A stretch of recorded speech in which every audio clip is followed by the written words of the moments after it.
Assalamualaikum warahmatullahi wabarakatuh. Alhamdulillah, nahmaduhu wa nasta'inuhu wa nastaghfiruh wa natubu ilayh wa natawakkalu alayh wa na'udzu bihi min shururi anfusina wa min sayyiati a'malina. May yahdihillahu fala mudilla lahu wa may yudlil fala hadiya lahu.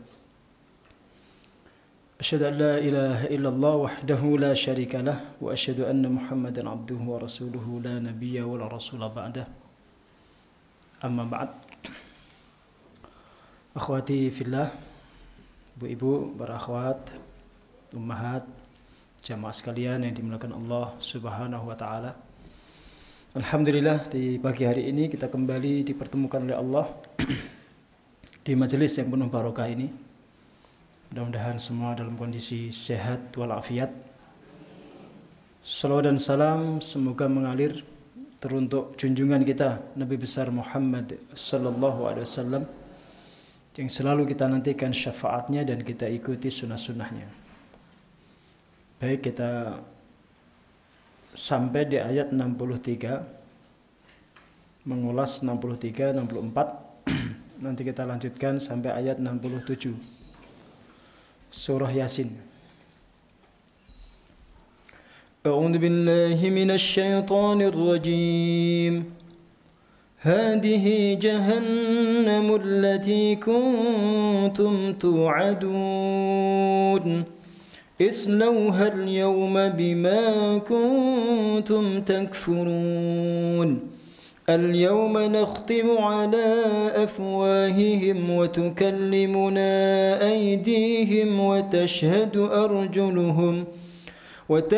أرجلهم بما كانوا يكسبون ولو نشاء لطمسنا على أعينهم فاستبقوا الصراط فأنى يبصرون ولو نشاء لمسخناهم على مكانتهم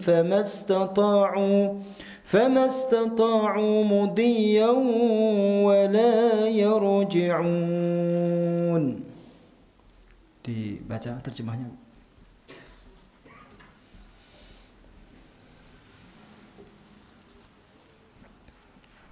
Sudah dibuka belum?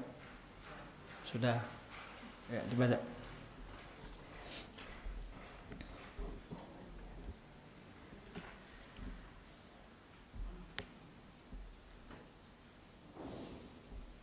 Ya, silakan.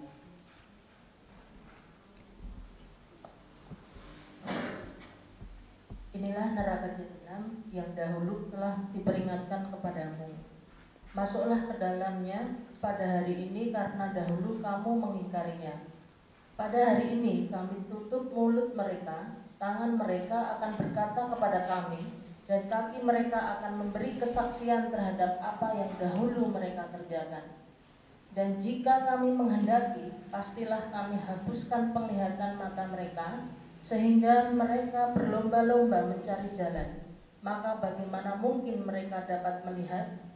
Dan jika kami menghendaki, pastilah kami ubah bentuk mereka di tempat mereka berada, sehingga mereka tidak sanggup berjalan lagi dan juga tidak sanggup kembali. Baik. Memahami konteks ayat itu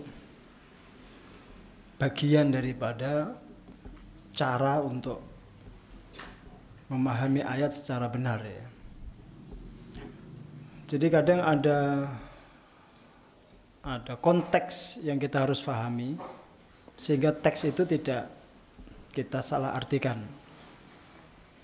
Ayat seperti ini kalau kita membuka kitab tafsir, hampir semua kitab tafsir itu berkata ayat ini konteksnya untuk orang kafir. Ibnu Katsir juga mengatakan begitu. Yuqalu lil kafarati min bani Adam yaumal qiyamah.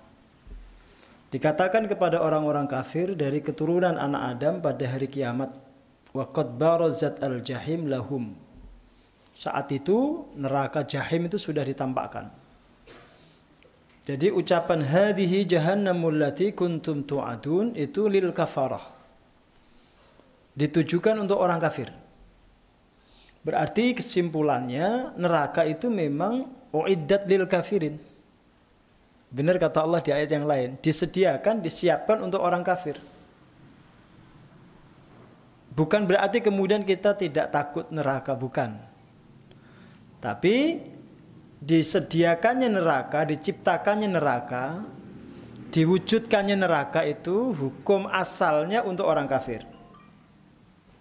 Untuk orang kafir. Maka jangan sampai kemudian kita berperilaku seperti orang kafir itu. Itu inti ya. Pelajaran itu. Jangan sampai kemudian kita berperilaku seperti orang kafir. Maka ayat-ayat yang membahas hal seperti ini itu pelajarannya sebenarnya jangan ikuti sunnatul kafirin. Jangan ikuti jalan hidup dan kebiasaan orang kafir. Kalau kita ikuti jalan hidup orang kafir, mungkin status kita masih muslim, tapi hakikatnya kita kafir. Itulah varian ketiga dari umat manusia ini yang disebut sebagai orang munafik. Maka nanti dalam lanjutannya pun ayat ini ditujukan juga untuk orang munafik yang yudhirul iman wa yubtinul kufra, yang kebiasaan mereka itu menampakkan keimanan, menyembunyikan kekufuran. Berarti kan pada hakikatnya dua varian ini sama ini. Antara orang kafir dengan orang munafik ini hakikatnya sama.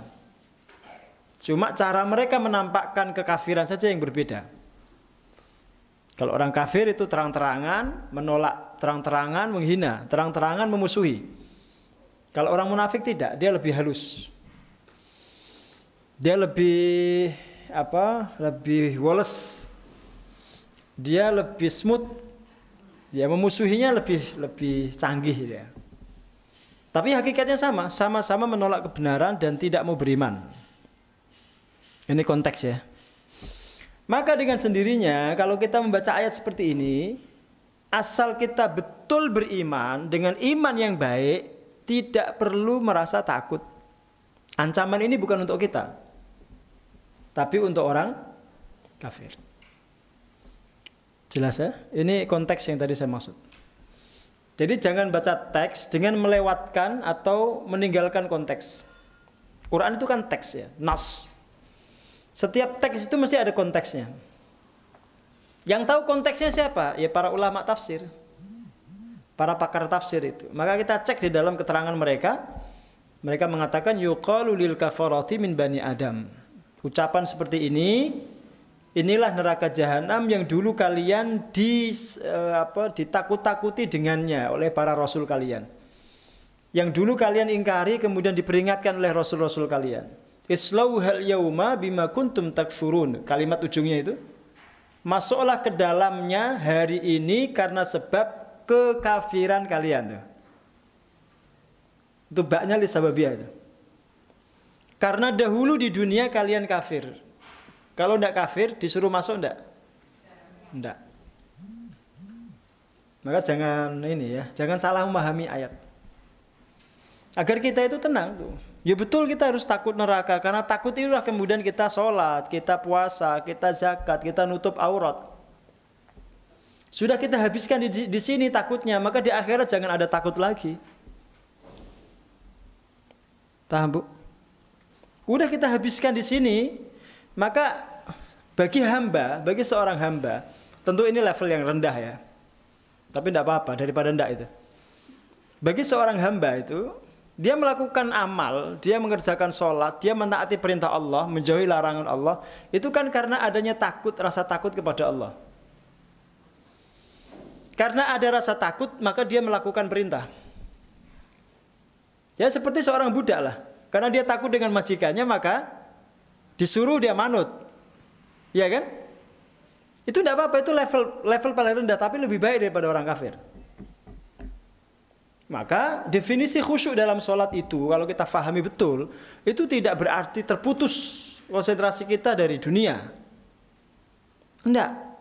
Sholat itu adalah dalil khusyuk. Bukti kalau kita khusyuk itu ya sholat itu. Makna khusyuk itu apa? Takut.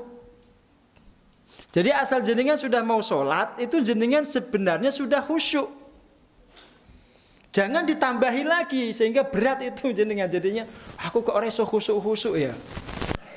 Ya karena jenengan mengusahakan yang memang mustahil. Khusyuk itu terus menurut jenengan itu terus sampai di akhirat gitu. Ya matilah jenengan. Enggak begitulah. Bang Nabi aja ketika sholat itu mempercepat sholatnya gara-gara dengar anak kecil nangis, takut perasaan ibunya ndak nyaman, nggak enak, beliau percepat sholatnya. Itu Nabi, khusyuknya Nabi begitu.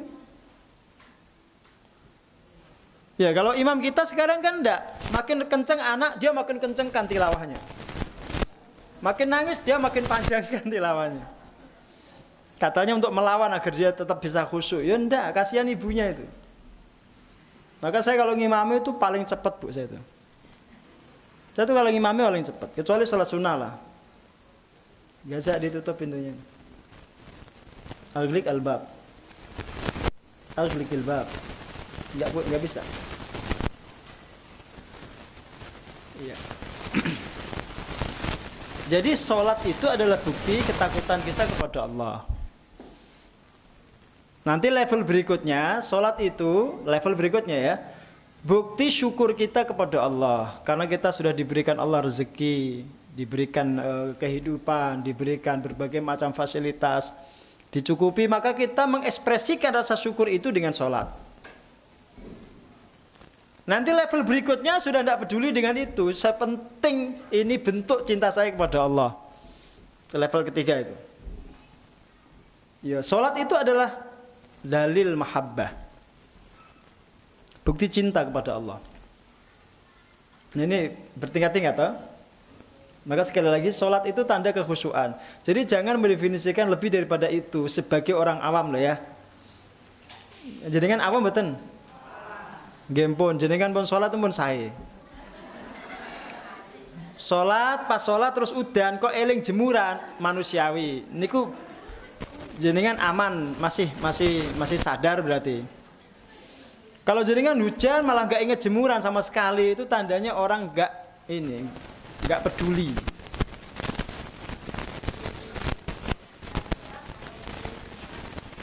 Sholat kalih mulungi jemuran. Itu sholat gaya baru. Ya. Ya kalau bisa jenengan tidak meninggalkan kiblat ya boleh aja, secara fikih boleh. Namanya antara tempat jemuran dengan tempat sholat itu berdekatan. Ya terus dia geser ngambil jemuran gitu kan. Ya, tapi tidak usah dicium ya, sama Abu Jahal. Boleh, kalau tidak bergeser dari kiblat boleh. Boleh bu. Itu termasuk darurat Termasuk darurat ya itu? Termasuk darurat. Sholat dengan gendong anak boleh enggak? Nabi itu gendong cucunya. Kalau mau sujud diletakkan, kalau mau berdiri digendong lagi. Itu khusyuknya Nabi. Oh, jenengan kan enggak bilang syarat khusyuk itu kalau digigit nyamuk enggak terasa. Ya enggak iso jenengan. Maka jenengan ketika sholat digigit nyamuk kok jenengan cablek ini. Itu masih manusiawi itu. Paham ya? Jadi rasa takut kita kepada Allah itu sudah kita buktikan. Di dunia ini kita berusaha menjadi hamba yang taat. Maka di akhirat la khaufun alaihim wa lahum yahzanun. Jangan lagi ada rasa takut, jangan lagi ada sedih. Dunia ini sudah ujian yang luar biasa. Jenengan bisa meninggal dalam kondisi beriman itu sudah luar biasa. Udahlah itu bukti orang disebut istiqomah dan orang disebut husnul khatimah itu asal saat dia mati statusnya muslim. Ya ayyuhalladzina amanu taqullah haqqa tuqatih wa la tamutunna illa wa antum muslimun. Dipastikan aja ketika mati dalam kondisi Islam itu husnul khatimah. Jadi tidak harus seperti Mang Odet pas sholat sunnah mau khutbah meninggal. Itu level wali bu. Jumat pisan. Iya itu level wali itu. Wali itu. Bukan wali kota, waliullah bang. Oh jenengan meremehkan Mang Odet itu. Pelanggaran itu. Sesong pati wis jan. Mang Odet tahu Bu? Yang kemarin meninggal hari Jumat kemarin itu. Dipilihkan hari Jumat oleh Allah di tempat terbaik saat melakukan amal terbaik. Saat mau khutbah itu. Habis sholat sunnah kan mau khutbah. Meninggal, luar biasa. Masya Allah, seperti Pak Haji Subianto dulu ya. Di RSI itu, Masya Allah. Rahimahullah rahmatan wasi'ah. Wa adkhalahu fasiha jannatihi. Itu level tinggi Bu, jenengan nggak harus begitulah. Nggak harus. Pas ngulek sambel mati, bagus. Lengge toh? Lah itu kan amal terbaik jenengan selama hidup melayani suami, membuat sambal paling disukai suami, itu paling bagus. Malaikat tuh mesti tertawa itu. Oh no kira. Oh no, mati husnul khotimah kok amal terakhirnya nggak sambel ya. Jadi kayak santai mawon. Asal jenengan mati dengan status muslim itu sudah bagus. Kenapa? Karena pertarungan saat seorang manusia itu mau meninggal antara setan dengan malaikat itu luar biasa. Saling rebutan itu agar jadi temannya itu. Maka ketika jenengan ditakdirkan mati dalam kondisi muslim, wah itu sudah luar biasa. Maka minta agar meninggal itu saat tidur gitu aja. Tidur ora tangi-tangi. Wis meninggal, husnul khotimah insyaallah. Ya Bu, lagi berangkat ke Al-Fatih, naudzubillah ya. Terus kecelakaan, meninggal. Lah itu kan jalan menuju majelis ilmu kan jalan jihad fisabilillah. Mati dalam kondisi sedang berangkat ke medan jihad. Tekan sini Bu. Nggih, insyaallah dituruti oleh malaikat insyaallah. Insyaallah. Insyaallah Bu, jenengan ngendikane jenengan turuti insyaallah.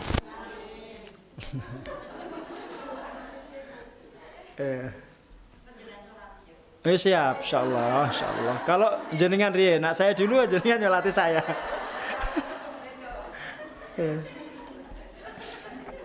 Yang paling susah itu yang ini Bu, yang biasa ngurus jenazah itu loh. Dia mikir, kok saya ngurus jenazahku sopo? Karena dia biasanya ngurusi orang kan. Oke, saya teruskan ya. Ini. Al-yawma nakhtimu ala afwahihim wa tukallimuna aydihim wa tashhadu arjuluhum bima kanu yaksibun. Itu kata Ibnu Katsir, hadza halul kuffari wal munafiqina yaumal qiyamah. Jadi dengan simak baik-baik. Ini pentingnya kita baca kitab itu. Agar enggak nyimpulkan sendiri dari terjemah. Inilah kondisi orang kafir dan orang munafik pada hari kiamat.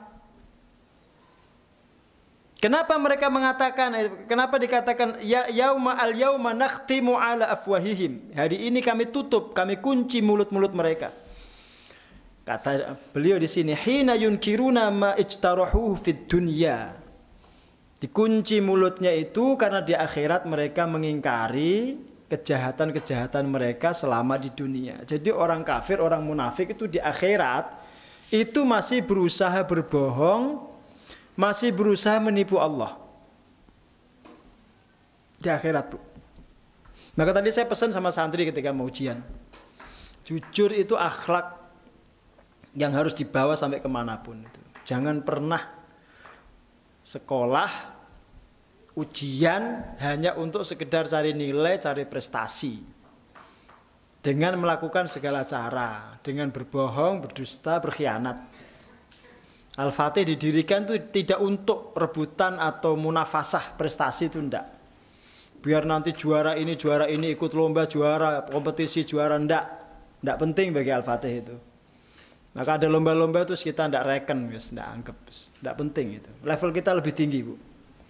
Level kita itu ingin menjadikan bagaimana santri itu nanti bermanfaat di masyarakat. Bermanfaat dengan ilmunya, bermanfaat dengan hidupnya, bermanfaat dengan hartanya kalau dia kaya. Udah itu jauh lebih penting. Daripada anak ikut lomba menang, itu biasanya malah nanti anak ini egois. Dia pengen menang terus, tidak pernah ngalah. Bahaya itu. Nah sebagian orang kadang-kadang untuk mencapai prestasi tertentu itu dengan berbohong. Termasuk dalam kehidupan banyak orang yang berbohong, berdusta, menjual agama bahkan untuk mendapatkan dunia. Itu di akhirat orang kafir, orang munafik itu masih berusaha menipu Allah. Dia berkata dusta di hadapan Allah itu. Maka Nabi itu diceritakan di sini, Nabi itu pernah tiba-tiba tersenyum sendiri. Sampai kelihatan gigi taringnya. Dia setengah tertawa. Nabi itu kalau ketawa kan enggak katus jenengan, Bu, ngakak-ngakak. Nabi itu kalau tertawa itu senyum, merekah, kelihatan gigi. Gigi beliau yang putih kelihatan. Itu sudah paling kencang itu. Dan senyumnya manis, Bu. Nah, kalau kita karena bukan Nabi, yuk ngakak itu halal. Ngaji itu harus seneng, harus guyu. Nah, ngaji itu gak seneng orang rasa ngaji. Mulai ngaji sehat, imunitasnya naik. Ya, Bu, tambah muda, Bu, ya. Secara jiwa, kalau secara usia tidak bisa diingkari. Yakin aja dengan copot jilbab mesti ubahnya pirang-pirang, yakin. Yakin lah, yakin. Nggak usah dibuka ya. Dalam, Bu. Betul, jenengan berpindah dari golongan hitam ke golongan putih. Kan udah berpindah jenengan. Dulu golongan hitam, sekarang golongan putih. Ya bersyukurlah, tanda husnul khatimah itu. Uban itu kata Rasul nurul muslim, Bu, cahaya orang Islam. Maka jangan dicabut, jangan disemir. Makin banyak ubannya makin bercahaya. Dan Allah tidak tega menyiksa orang yang beruban itu. Mesake, Bu. Wajib, Bu. Boten angsal. Jangan. Apalagi disemir merah, jangan. Nabi pernah ditanya, wahai Rasul, kenapa Anda tiba-tiba tersenyum sendiri? Terus Nabi berkata, min mujadalatil abdi rabbahu yaumal qiyamah. Saya tersenyum, saya tertawa sendiri itu karena saya melihat ada seorang hamba itu berdebat dengan Tuhannya. Berdebat dengan Allah, masih dia membantah Allah di akhirat itu. Orang itu berkata, ya Allah, bukankah engkau tidak pernah mengizinkan aku berbuat zalim? Kata Allah, ya benar, ya benar. Kata Allah, ya benar. Aku tidak mengizinkan siapapun berbuat zalim. Kalau demikian, biarkanlah diriku bersaksi untuk diriku sendiri. Oke, kata Allah, terus dikunci mulutnya, Bu. Terus tangannya, kakinya, telinganya, semua berbicara, matanya berbicara. Saling berdebat satu sama lain itu. Maka Rasul tertawa. Itu kondisi orang munafik. Berbantah-bantahan sendiri itu. Kondisi orang munafik itu. Sampai pada akhirnya kemudian semua taslim mengakui kalau si fulan ini memang layak masuk neraka. Maka jangan dikira ini anggota tubuh kita ini diciptakannya itu li ajlil ghoyah. Ada tujuannya. Ada tujuannya ini. Diciptakannya anggota tubuh itu ada tujuannya. Dan tujuannya itu semua untuk ibadah. Li ajlil ibadah. Otak dipakai untuk menyimpan informasi yang baik. Mengolah informasi yang baik. Mengingat perkara-perkara yang baik. Tujuan aslinya begitu. Mata dipakai untuk memandang yang baik. Melihat kalamullah. Melihat Quran. Membaca kitab. Membaca kalam ilahi begitu.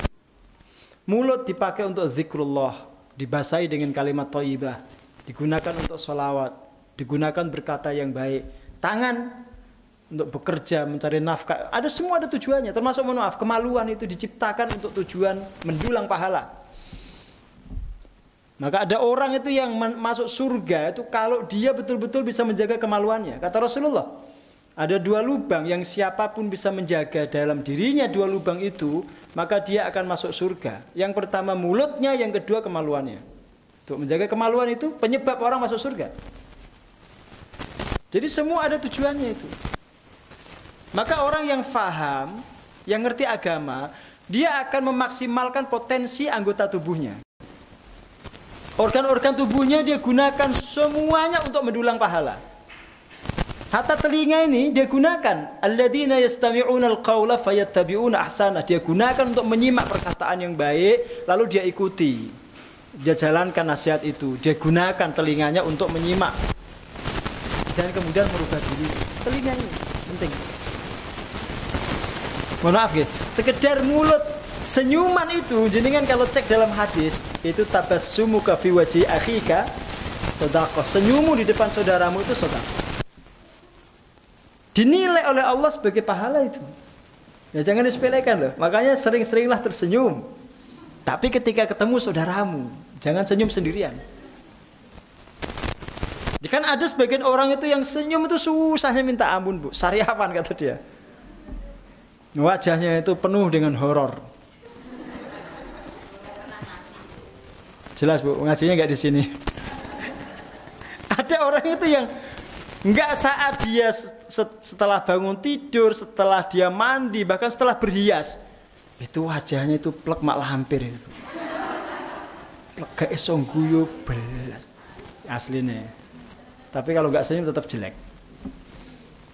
Pernah jadi ngelihat mak lampir tersenyum manis itu? Gak tahu lah semua.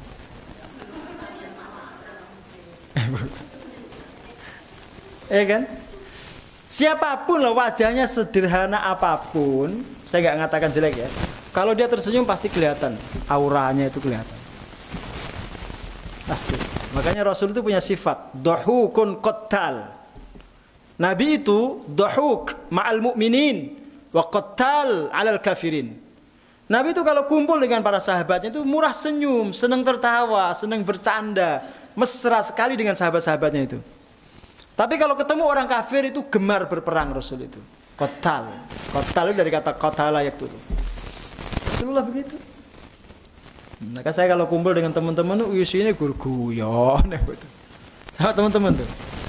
Para asatid, para guru itu gojek itu ngakak, itu guyon aja itu. Jarang kita bicara serius tuh jarang.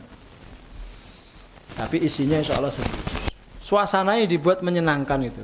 Nah, tanya istri saya itu kalau di rumah lah, anak-anak semua itu saya kayak teman aja sering saya bercandain itu. Ya, termasuk istri ya. Makanya awet muda Bu istri saya.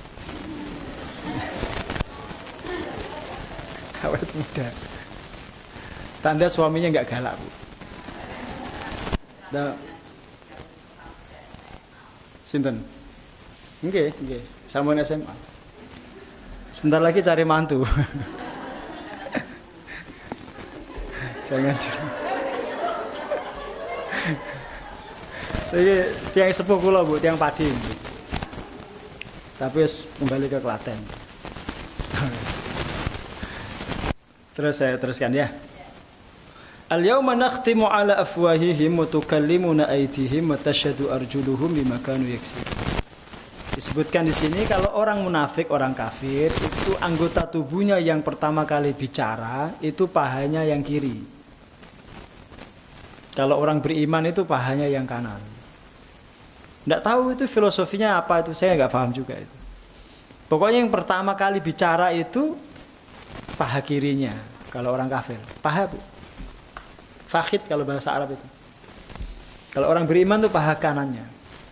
Ya sama orang beriman juga ditutup mulutnya, terus bersaksilah anggota tubuhnya itu. Dulu si fulan menggunakan saya untuk sholat, untuk berjuang, untuk jihad, untuk menimba ilmu, untuk sedekah, untuk pergi ke majelis taklim, begitu. Dia akan ceritakan semua itu. Termasuk nanti kesaksian tempat-tempat yang pernah disinggahi, dijejaki untuk melakukan aktivitas. Jenengan duduk di sini sejam, setengah jam, ngaji, itu bersaksi nanti. Bumi di mau jenengan itu duduk itu bersaksi. Jenengan sholat, sujud, rukuk di tempat manapun itu dia akan bersaksi. Yang dulu pernah kita kaji di ayat 12 itu. Semua jejak-jejak kita selama di dunia itu nanti akan bersaksi semua. Makanya hati-hati kalau melakukan maksiat. Kalau bisa jangan di atas muka bumi.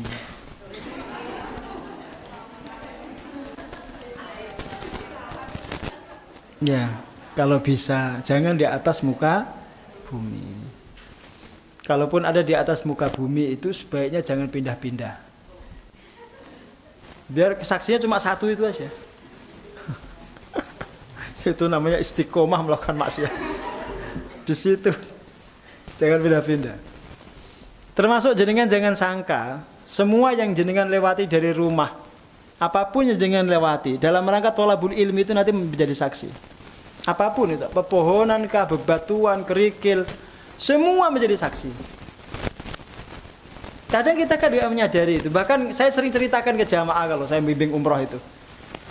Dari Masjid Bir Ali Sampai Masjidil Haram itu semua bebatuan, hatal madar, wal hajar, wasyajar, pohon, bebatuan, kerikil, gunung-gunung itu semua bertalbiyah. Cuma kita nggak sadar. Artinya mereka itu makhluk yang hidup, yang aktif. Maka jangan menyangka tangan kita, kaki kita, mulut, telinga itu semua tidak bersaksi. Dia bersaksi semua. Karena modal orang untuk bicara itu mulutnya, maka yang dikunci nanti itu mulutnya di akhirat. Tapi semua anggotanya akan bersaksi. Termasuk hatinya. Digunakan untuk menyimpan apa itu? Hati-hati ya. Makanya diingatkan, hati-hati. Itu hati 2 kali. Hati. Karena hati itu cuma 1, Bu. Kalau udah disebut 2 kali itu waspada. Ya, karena hati jadinya cuma 1, itu jangan diisi kecuali yang baik. Jangan dipakai untuk menyimpan dendam, jangan dipakai untuk menyimpan benci, jangan dipakai untuk menyimpan iri dengki, jangan dipakai untuk menyimpan riya ujub, itu jangan. Dibersihkan.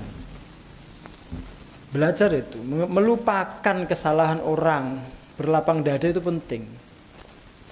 Belajar dari Sayyidina Abu Bakar. Sayyidina Abu Bakar itu pernah kecewa sekali dengan Mistah. Kecewa sekali karena Mistah itu pembantunya, masih keponakan, dididik, dibesarkan, dinafkahi, gede-gede, jahat dalam tanda kutip. Ikut memfitnah Sayyidah Aisyah, putri beliau, dalam kasus selingkuh itu. Dia ikut menyebarkan, memviralkan berita itu. Diviralkan isu selingkuh itu, padahal itu isu palsu. Ya, tidak mungkin lah Sayyidah Aisyah melakukan itu. Tapi Mistah itu tidak tahu kok. Saat itu ikut-ikutan gitu. Ya kan Sayyidina Abu Bakar itu wajar dia kecewa.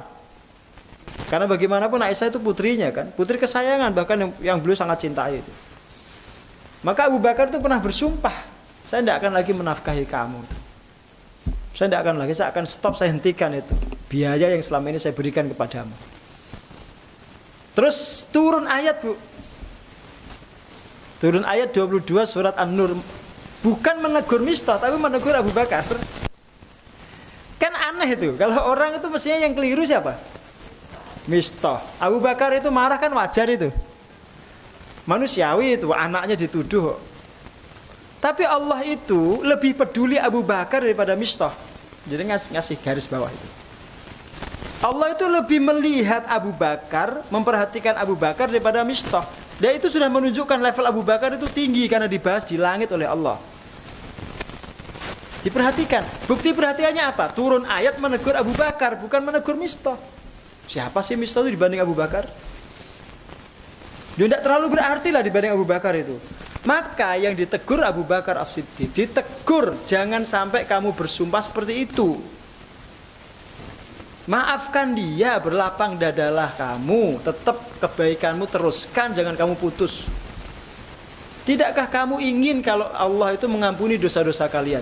Terus Abu Bakar mengatakan, ya Allah saya ingin engkau mengampuni dosa kami semua. Terus dia cabut sumpahnya itu. Yang ditegur Abu Bakar itu. Makanya jenengan ketika ditegur oleh ustadz, oleh guru, tanda jenengan diperhatikan. Tapi kalau jenengan sama sekali gak pernah dibahas oleh ustadz itu, berarti jenengan gak penting di mata ustadz itu. Gak penting. Sopo jenengan itu gak jelas itu. Paham? Itu permisalan lah. Ngertos ya? Jadi orang seperti Abu Bakar itu, Masya Allah, bersih hatinya. Dan dia seketika itu, Bu, gak pakai lama, gak pakai mikir.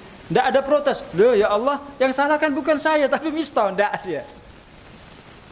Dia langsung memperbaiki diri. Paham, Bu? Belajar gitu ya.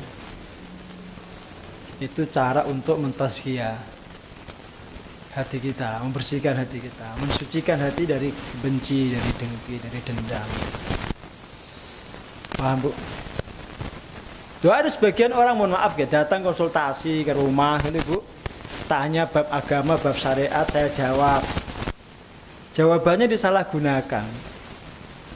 Suaminya malah tersinggung, marah-marah sama saya.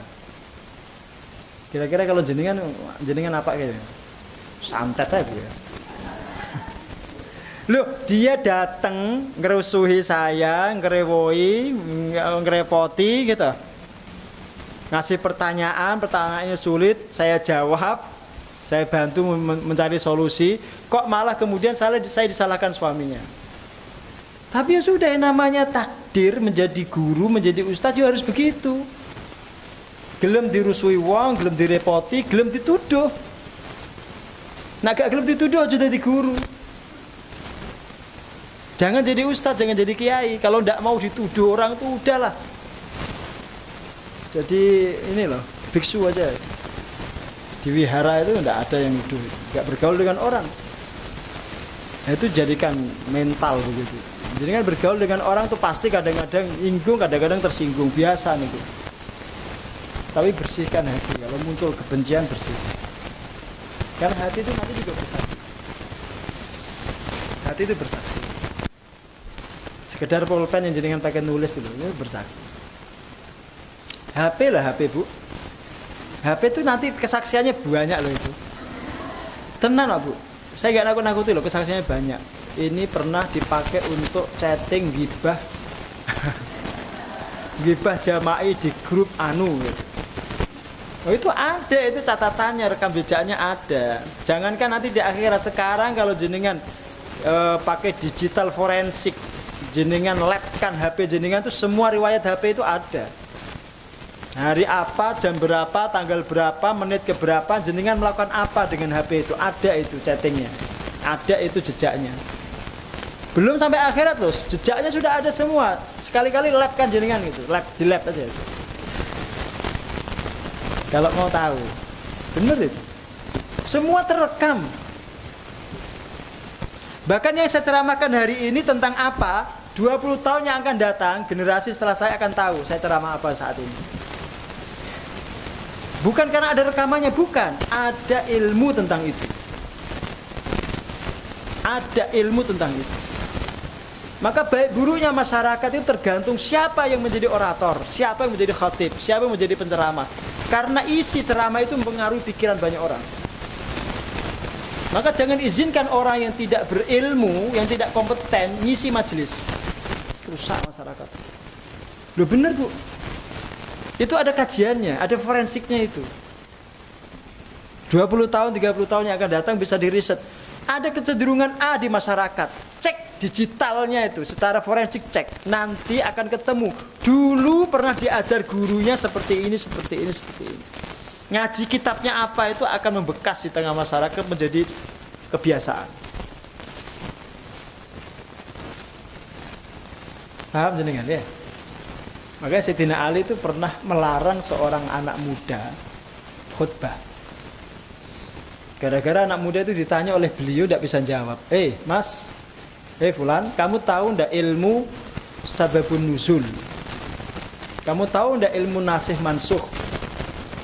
Khatib itu ndak bisa. Dia kata saya ndak tahu. Saya belum belajar itu. Udah ya, besok ndak usah khutbah lagi. Besok ndak usah khutbah lagi. Khutbahmu itu menyesatkan orang. Dilarang. Oh berarti zaman dulu juga ada sertifikasi dai itu, Bu. Ada itu, uji kompetensi itu ada. Dites itu dulu oleh Sayyidina Ali. Maka jangan a priori juga itu dengan sertifikasi itu. Tujuannya baik itu aslinya, asal tidak politis baik itu. Cuma di Indonesia ini yang orang tuh bebas bicara soal agama. Di Mesir nggak bisa orang tuh kalau nggak bergelar syekh, dia pernah kuliah dengan jalur linear itu nggak bisa. Sekalipun hafid Quran, tidak berani dia. Nah, apalagi di daerah-daerah Emirat, Abu Dhabi, ya di daerah-daerah Saudi itu harus sertifikasi semua itu. Di Indonesia itu asal pintar ceramah naik panggung. Indonesia itu paling bebas, Bu. Bersyukur jenengan di negeri yang paling bebas. Semua orang bisa naik panggung, naik mimbar ya. Nah, kembali tadi, ada jejaknya semua itu.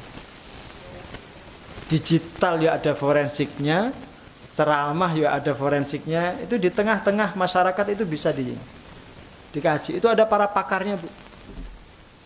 Maka berhati-hati menyampaikan sesuatu di majelis itu hati-hati. Jadi kan yang punya murid-murid itu hati-hati. Karena itu membekas nanti menjadi perilaku. walau nasya'u latamasna ala a'yunihim fastabaqus sirata fa anna yubsirun walau nasya'u lamasakhnahum ala makanatihim famastata'u mudiyyan wala yarji'un. Ini sebenarnya kondisi tamsil. Tamsil itu semacam ilustrasi, permisalan dari Allah tentang kondisi orang kafir, orang munafik yang bingung.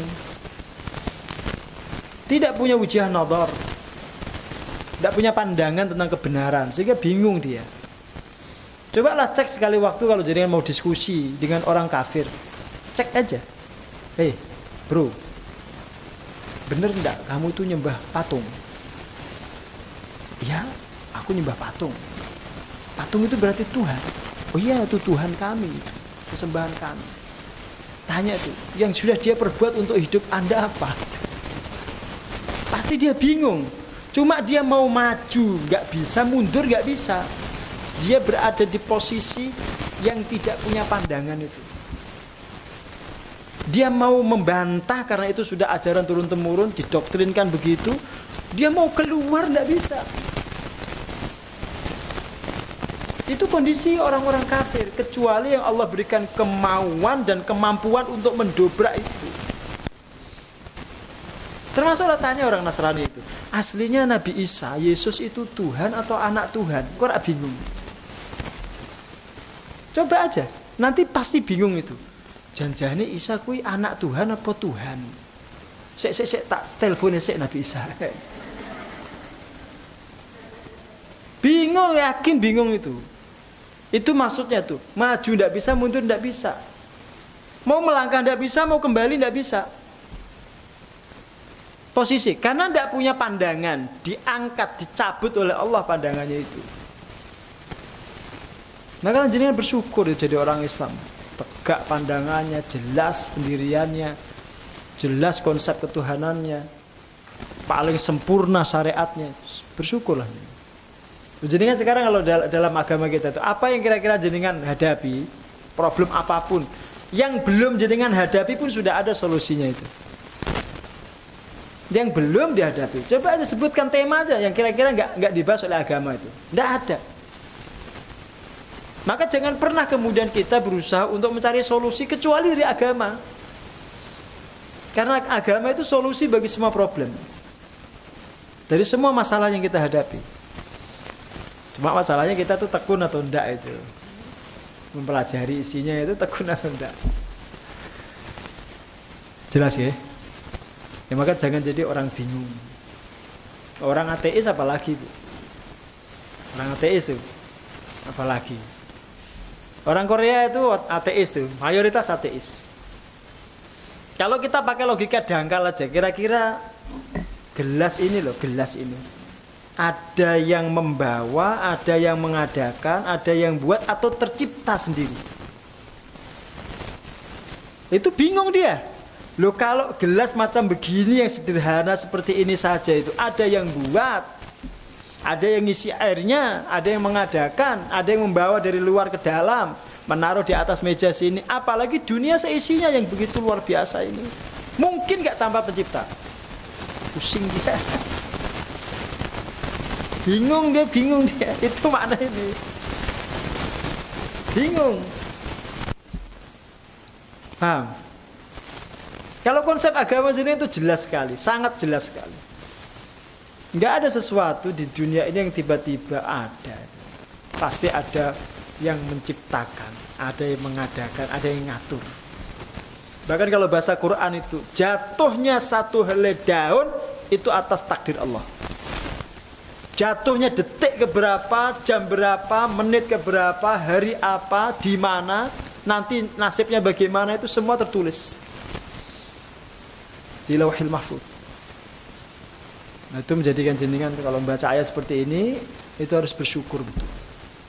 Yang dimaksud pandangan di sini bukan pandangan lahir, bukan, itu pandangan batin. Ayun di situ tuh bukan mata ini, mata telanjang bukan, tapi itu mata batin.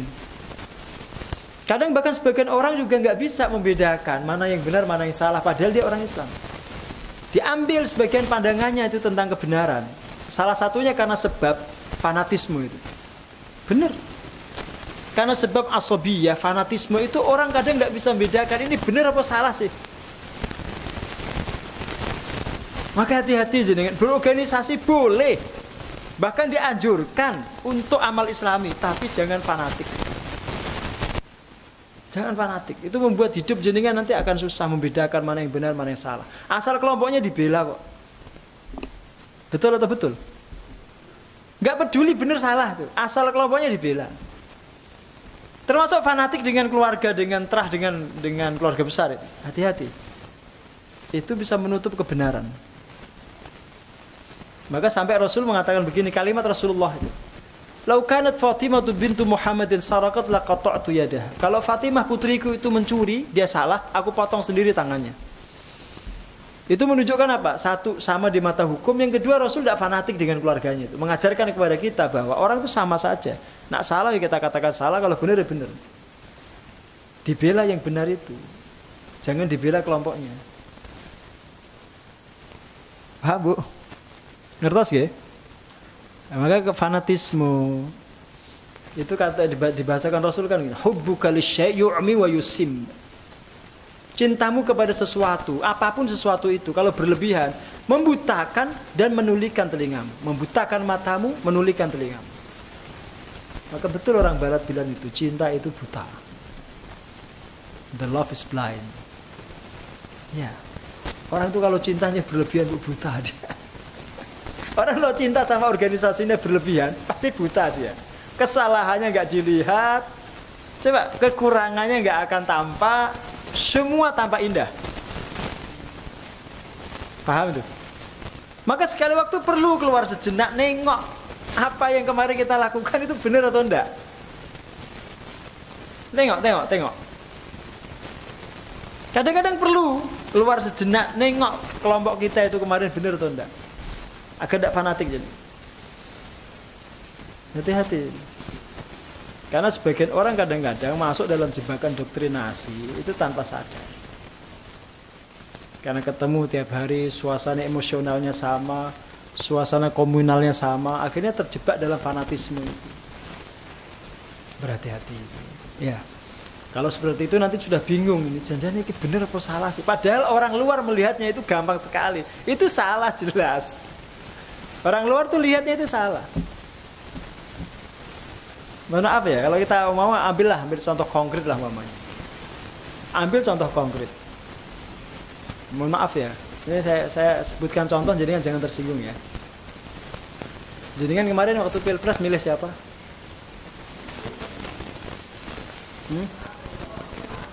Jadi kan fanatik karena 2 kali milih itu terus kan. Padahal jenengan kalau mau keluar sebentar aja dari komunitas itu, jenengan akan tahu, jenengan ketipu masalah. Jenengan masih nggak mau mengakui berarti fanatik. Fanatik kok sama orang, oh sama organisasi aja nggak boleh kok sama orang. Udah gitu ketipu 2 kali nggak ngaku lagi. Paham jenengan? Kenapa saya katakan ketipu? Ya karena sekarang bersampingan, berdampingan, bekerja sama satu rombongan. Jenengan gontok-gontokan, bertengkar sampai pecah keluarga, bertengkar dengan saudara, bertengkar dengan teman. Jenengan nggak sadar masih. Kadang di Jakarta sampai paten-patenan Bu itu. Ya Allah, goblok kayak ngono ini. Goblok itu goblok. Ngerti jenengan? Bukan jenengan sih goblok ya, orang sana itu. Lah itu kalau fanatik ya kayak gitu, dia dibutakan itu. Maka hati-hati dalam soal begitu. Satu sebab yang paling keras membuat orang fanatik itu politik, Bu. Itu faktor membuat orang paling fanatik itu, unsur politik itu. Yo milih, tapi jangan fanatik. Masih protes dia. Siapa yang nyuruh gak milih? Kan saya bilang jenengan ketipu 2 kali. Makanya jangan fanatik sama orang. Cek dulu orang ini niatnya benar atau enggak. Kok sampai 2 kali? Makanya belajar lah jenengan Bu. Tanya saya lah. Ya jenengan nggak pernah tanya saya kok. Padahal menganggap saya ini guru. Kok nggak pernah diterlibatkan itu dalam urusan begitu.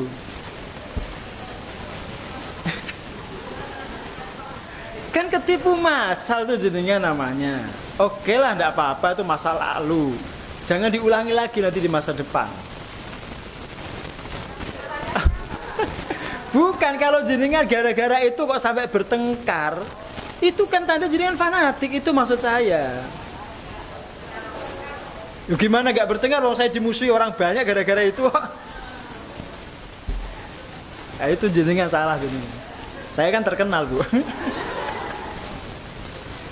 Enggak, maksud saya itu kalau jenengan sudah ini ada tanda-tanda ini akan fanatik, jenengan kenceng-kenceng. Mohon maaf Bu.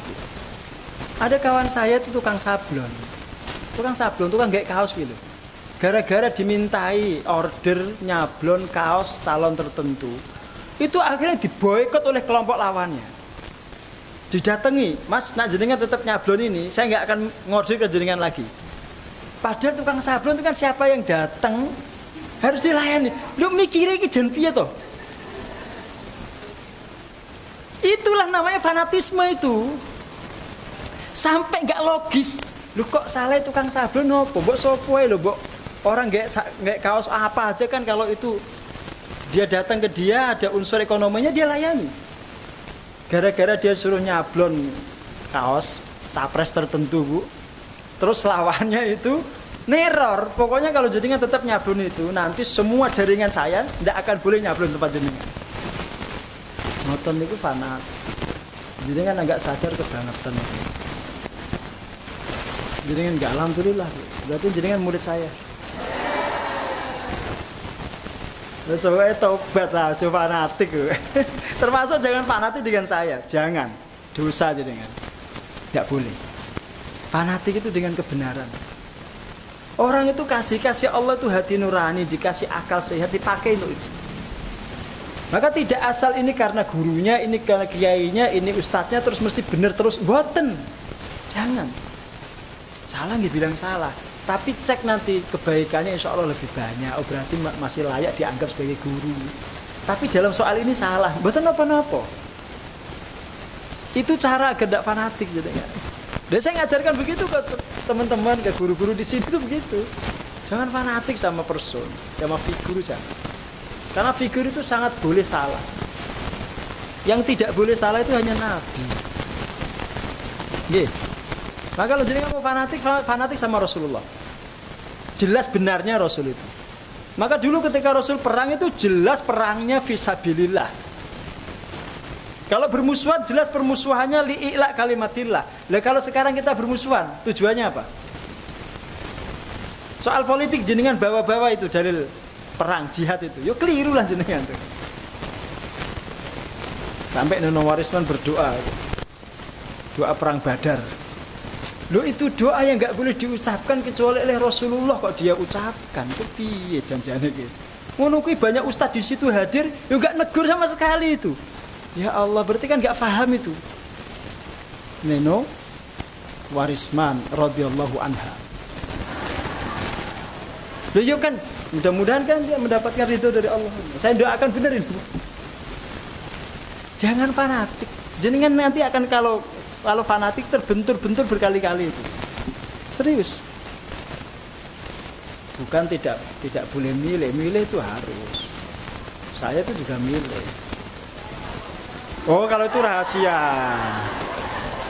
Kalau itu rahasia kan luber itu langsung umum bebas rahasia. Itu salah jenengan sekarang. Wong pilihan itu rahasia kok jenengan viralkan. Itu yang bikin orang kemudian bermusuhan, ketemu bermusuhan karena beda pilihan. Kenapa nggak pakai prinsip dulu ketika jenengan di masa Pak Harto itu? Langsung umum bebas. Rahasianya ini yang sekarang nggak dianut orang. Kecuali kalau jenengan didaulat jadi tim sukses itu kecuali. Jenengan tim sukses yora, sukses yora. Udah nggak jadi tim sukses, orang sukses bisa kan? Lah ngono bertengkar kadang-kadang dengan saudara, dengan teman, sampai grup RT pecah, grup masjid bubar. Gara-gara pilihan. Loh bener Bu, ada kawan saya di Bantul itu, grup masjid itu bubar gara-gara pilihan politik itu. Terus tanya ke saya, ya salahnya jenengan itu, masuk grup masjid dipakai bahas politik. Keliru lah. Jangan itu. Grup masjid dipakai bahas urusan masjid, ketakmiran, kegiatan keagamaan. Jangan dipakai bahas politik. Nah, itu fanatik. Kalau orang fanatik kayak gitu itu juga nggak akan paham. Dianggapnya itu perjuangan. Dianggapnya dia mempengaruhi orang itu perjuangan. Padahal masing-masing orang itu sudah dewasa, sudah pinter. Jenengan menganggap orang itu semua bisa jenengan pengaruhi, mboten Bu. Paham nggih? Itu bab fanatik. Sebab utamanya itu politik. Jenengan hati-hati. Politik praktis itu kejam. Kalau jenengan mau berpolitik, politik yang santun, yang syar'i. Semua orang aslinya berpolitik.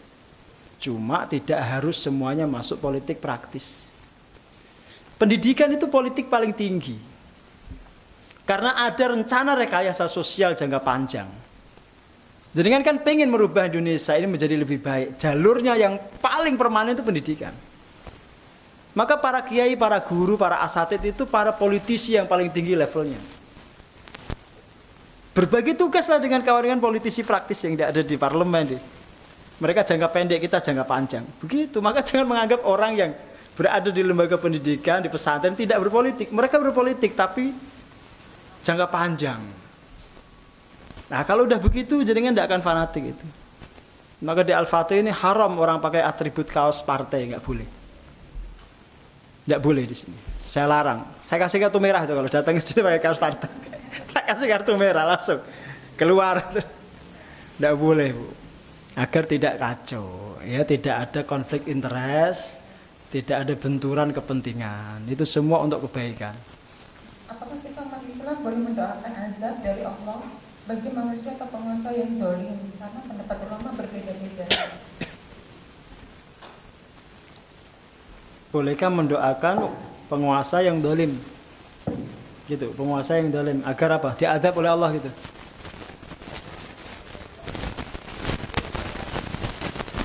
Pendapat ulama berbeda-beda tentang hal ini.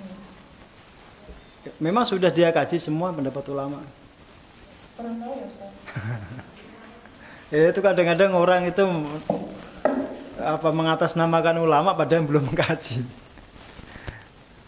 Ya prinsip begini loh. Satu, pastikan dulu bentuk kedolimannya itu apa.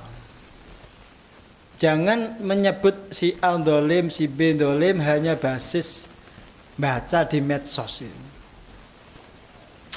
Kayak gitu-gitu itu nggak valid datanya itu. Jadi kan mbak baca itu jangan di medsos, data primer.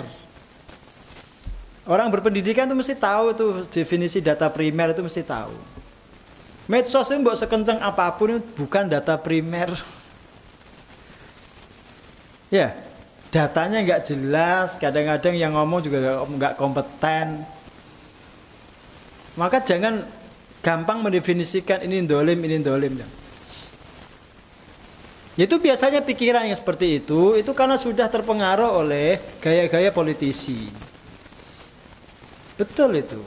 Saya mengalami kayak gitu dulu juga kayak gitu. Alhamdulillah sehat saya, sembuh. Tobat saya, betul. Sekarang udah mulai waras saya, betul. Dulu kayak gitu tuh tensinya tinggi. Soal begitu ya, tuh tensinya tinggi. Fir'aun saja yang jelas dolim, jelas kafir itu. Itu perintah Allah kepada Musa dan Harun itu. Faqula lahu qawlan layyinan la'allahu yatadzakkara aw yakhsha. Katakanlah Musa wa Harun kepada Fir'aun itu. Qawlan layyinan, kata-kata yang lembut. La'allahu yatadzakkar, mudah-mudahan dia mendapat pelajaran aw yakhsha, atau dia takut. Kurang dolimnya apa tuh Fir'aun? Tapi tetap Allah perintahkan faqula lahu qawlan layyinan. Disuruh berkata yang lembut. Kenapa? Karena posisi Nabi Musa, posisi Nabi Harun itu dai. Penyampai risalah. Penyampai risalah itu apa gunanya sih mendoakan kedoliman? Apa gunanya kalau yang kita anggap dolim terus diazab Allah? Apa manfaat yang kembali kepada umat? Paling hanya kepuasan batin kita. Kepuasan batin seperti itu semu karena kita sedang memperturutkan syahwat nafsu itu. Ada rasa puas tapi itu minasyaiton itu. Mana syaitan? Maka lebih baik kalau kita menemukan ada penguasa yang zalim, penguasa yang semena-mena, yang betul-betul zalim loh ya, sekali lagi. Kita doakan, mudah-mudahan Allah perbaiki urusannya, perbaiki keadaannya. Dulu waktu saya kecil itu, hampir semua khatib itu kalau berdoa di mimbar itu selalu, tidak pernah luput, tidak pernah absen. Allahumma aslih wulata umurina, ya Allah perbaiki urusan kondisi pemimpin kami. Sekarang enggak itu. Sekarang enggak. Padahal doa di atas mimbar itu mustajab loh. Coba kalau para khatib setiap Jumat mendoakan, mudah-mudahan Allah perbaiki kondisi pemimpin kami. Terus pemimpinnya jadi baik, manfaatnya dirasakan banyak orang. Kan itu lebih baik. Daripada ya Allah azablah penguasa yang zalim itu, terus diazab, hilang pemimpinnya itu. Sehari saja itu, hilang kepemimpinan, itu jauh lebih buruk daripada dipimpin orang zalim 60 tahun. Coba jenengan saya cek jenengan, kalau saat itu jenengan sudah lahir. Saya sudah lahir, sudah demo di Jakarta saat itu. Dan itu saat yang saya sesali seumur hidup. Ikut demo reformasi itu. Itu saya sesali. Karena itu demo yang tidak berguna itu. Itu demo yang tidak berguna. Betul saya katakan tidak berguna. Karena tidak menjadikan Indonesia lebih baik. Jenengan cek ya.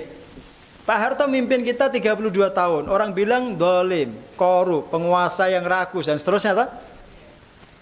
Sehari saja beliau letakkan jabatan, kerusuhan terjadi di mana-mana. Cek kerugian materi, kerugian psikis, kerugian kehormatan. Cek itu jauh lebih parah daripada dipimpin beliau selama 32 tahun. Cek aja itu. Akumulasi kerugian ekonomi saja satu hari itu loh. Sebelum Pak Harto lengser itu berapa triliun. Itu pentingnya posisi pemimpin sekalipun dolim. Pemimpin dolim itu lebih baik daripada tidak ada pemimpin. Jadi kan kalau pakai ilmu yang sampai selevel saya pasti akan paham itu. Sendolim-dolimnya pemimpin itu tetap lebih baik daripada tidak ada pemimpin. Maka tadi saya katakan, dipimpin penguasa dolim selama 60 tahun itu lebih ringan daripada satu hari nggak ada kepemimpinan. Di penjarahan nggak cuma di Jakarta loh, Bu, di semua kota besar, total aja itu kerugian ekonominya. Belum kerugian jiwa, yang terbunuh berapa? Belum kerugian kehormatan, yang diperkosa berapa? Coba cek aja itu saat reformasi. Wong di Jakarta aja itu hampir semua pusat perbelanjaan itu dijarah, diambil hartanya, dirusak fasilitasnya, kacau balau. Itu Pak Harto loh, yang sudah semua orang mutafak. Beliau korup loh. Paham? Maka kalau boleh saya ditanya, terus manfaatnya apa punya pemimpin dolim itu? Pemimpin sendolim apapun tetap dia ada manfaatnya, Bu. Apa manfaatnya? Menahan darah agar tidak tertumpah. Itu andil dia yang paling besar. Kalau ada pemimpin satu yang disepakati, maka kita tidak perang saudara. Tidak ada negeri yang bebas yang disintegrasi, yang melepaskan diri. Tidak ada yang memberontak sehingga jadi perang saudara. Itu andil pemimpin. Sedolim-dolimnya pemimpin dia punya andil di situ. Tapi kan pemimpinnya bodoh, Pak Ustaz. Tetap lebih baik daripada gak ada pemimpin. Tetap lebih baik daripada gak ada pemimpin. Kenapa? Yo karena dia ketika dia menjabat, itu orang kemudian tidak saling bertengkar, gak saling berperang satu sama lain. Tidak saling menumpahkan darah. Jadi kan nggak pernah merasakan betapa kacaunya Suriah, betapa kacaunya Libya, betapa kacaunya Afghanistan. Tidak pernah. Ketika kekuasaan itu didongkel dengan paksa begitu. Kan tidak pernah merasakan itu. Maka Indonesia itu termasuk negeri yang dilindungi. Betul itu. Dan itu barokahnya doa tadi. Makanya jangan senang mendoakan dolim, mendoakan azab bagi penguasa yang dolim. Udahlah itu urusan Allah. Masih mau dalil, saya sebutkan dalil lagi ya. Saya alhamdulillah dari dulu terdidik kalau bicara harus dengan dalil, Bu. Nabi itu pernah mendoakan suku Ri'l, Dzikwan itu selama 1 bulan full agar diazab Allah. Didoakan karena mereka membunuh sahabat 70 orang Ansor itu dan dibuang ke sumur. Sahabat-sahabat Nabi yang disebut dengan Al-Qurra. Qurra itu para ahli Quran itu. Dibunuh oleh mereka setelah utusannya minta, ya Rasulullah kirimkan kepada kami orang-orang yang bisa mengajarkan kami Quran dan Sunnah. Terus Nabi mengirimkan utusan 70 orang ini untuk mengajar, untuk berdakwah. Dicegat di tengah jalan, dibantai, dimasukkan ke sumur. Itu kan saking mangkelnya Nabi itu mendoakan mereka itu selama 1 bulan di dalam kunut beliau setiap sholat subuh. Agar Allah mengazab itu suku itu. Agar dilaknati oleh Allah Subhanahu wa taala. Kira-kira Allah membiarkan enggak Nabi melakukan itu? Enggak, Bu, ditegur oleh Allah. Allah turunkan ayat 127 surah Ali Imran. Nanti jangan cek. Laisa laka minal amri syai'un aw yatuba 'alaihim aw yu'adzibahum fa innahum zalimun. Bukan urusanmu wahai Muhammad apakah Allah mengampuni mereka atau mengazab mereka karena kezaliman mereka. Itu tidak urusanmu, itu urusan Allah. Ya bahasa kita, kamu tidak usah gerisani Allah untuk mengazab mereka. Sudah ada jadwalnya itu. Tidak usah kamu ngatur-ngatur Allah. Dan itu sejak turun ayat itu Nabi berhenti tidak kunut lagi untuk mendoakan keburukan bagi mereka. Ditegur oleh Allah. Faham? Itu yang jelas membunuh para sahabat, Bu. Jelas dolimnya loh. Maka kembali ke pertanyaan pertama tadi. Bentuk kedolimannya apa sih? Jangan katanya loh ya. Katanya di media sosial gini Pak Ustadz ya. Jangan dicek dulu bentuk kedolimannya apa. Apa yang pernah dia renggut dari harta jenengan. Rumah jenengan. Kehormatan jenengan itu. Dulu ada penguasa Bu namanya Hajjaj bin Yusuf As-Saqafi. Tiap hari bunuh ulama itu. Tiap hari bunuh ulama. Tabi'in dibunuhi satu persatu Bu. Tapi ya para sahabat, para tabi'in itu kalau sholat ya tetap di belakang dia jadi makmum. Tetap diimami oleh Hajjaj itu ya mau para tabi'in, para ulama di masanya itu. Karena bagaimanapun dia penguasa. Jelas, itu sikap Ahlussunnah ya begitu. Maka Ahlussunnah itu mengajarkan taatlah kepada ulil amri selama dia muslim, sekalipun dolim taat. Taat itu maksudnya jangan angkat senjata. Itu sikap Ahlussunnah. Maka kemarin ketika Ibu Bupati kesini saya sampaikan, tidak ada ceritanya pesantren itu punya riwayat konfrontasi dengan negara.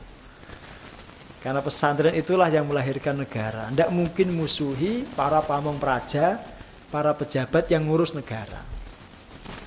Tidak mungkin. Yang ada itu kalau ada keliru-kelirunya dinasihati secara diam-diam. Ditegur ketika tidak banyak orang. Enggak dipermalukan. Karena bagaimanapun pejabat itu punya kehormatan. Punya wibawa. Kadang punya gengsi yang harus dijaga. Dan yang jelas mereka punya bedil. Punya senjata. Maka harus pintar-pintar ada orang yang mendekati dengan halus, mengingatkan dengan pelan. Itu kalau jelas-jelas salah. Dan memang harus ada yang sabar mendoakan. Nah, pemikiran begini pemikiran Ahlussunnah, tapi yang mulai ditinggalkan oleh Ahlussunnah. Banyak orang ngaku Ahlussunnah tapi pemikirannya tentang relasi dengan negara itu kacau balau. Jangan pernah lah musuhi negara atau pejabat negara yang muslim, jangan. Karena bagaimanapun mereka itu saudara kita seiman. Nasihati kalau ketemu, nasihati langsung. Kalau enggak ya biar wakil-wakil kita di DPR itu yang menasihati. Karena mereka digaji untuk itu. Jadi kan gak mungkin ditanya nanti di akhirat, kenapa kamu tidak amar ma'ruf nahi mungkar kepada penguasamu itu? Loh kan sudah saya wakilkan ya Allah. DPR itu ngapain? Selesai. Mereka digaji, punya hak, punya kewajiban Bahkan mereka punya kewenangan melakukan itu. Soal mereka melakukan tugasnya atau enggak itu kan bukan urusan jenengan, Pak. Tugas jenengan tinggal milih toh, yang jenengan yakini itu baik, kompeten, kapabel, jenengan pilih. Paham ya? Biar mereka yang menasihati. Karena pun kalau kita itu tidak masuk jangkauan sama sekali, tidak jangkau jenengan lah. Masuk jenengan nasihati presiden, ra mungkin lah. Ya ora mungkin, mustahil itu. Apalagi sekelas dokter Tegal Yoso aja, tidak masuk, tidak mungkin itu. Apalagi dokter wis ora usah ngurusi ngono kuwi. Dokter ora usah ngurusi politik, ngurusi medis aja. Piye carane ben pasien cepat mari, rumah sakit ora ono pasien, kosong. Itu baru dokter berhasil. Pokoknya kalau rumah sakit masih ada pasiennya belum berhasil dokter itu. Belum. Makanya saya kalau lihat parkiran kok banyak, tanda rumah sakit gak berhasil itu. Wallah alam bisa. Cukup ya.